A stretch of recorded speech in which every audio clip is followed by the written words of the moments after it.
El planeta llora, en su dolor, lágrimas de barro.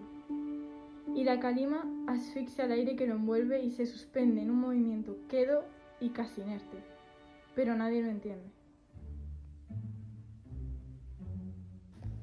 El mar brama en su grandeza, e inunda la costa, desesperado por recobrar su espacio arrebatado, y lleva la marea tierra adentro, encolerizado, pero nadie lo oye. La tierra se revela y expulsa enfurecida y con saña, desde sus entrañas rojas y ardientes, lenguas que descienden las montañas. Pero a nadie le quema. El verde bosque se consume en un infierno provocado por el hombre, quieto y paralizado, aterrado de miedo sin huir, esperando esas lágrimas, que aunque de barro, le ayuden a sobrevivir.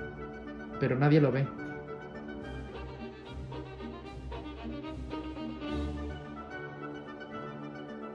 Y mientras todo ocurre, nadie entiende, nadie oye, a nadie quema, nadie ve.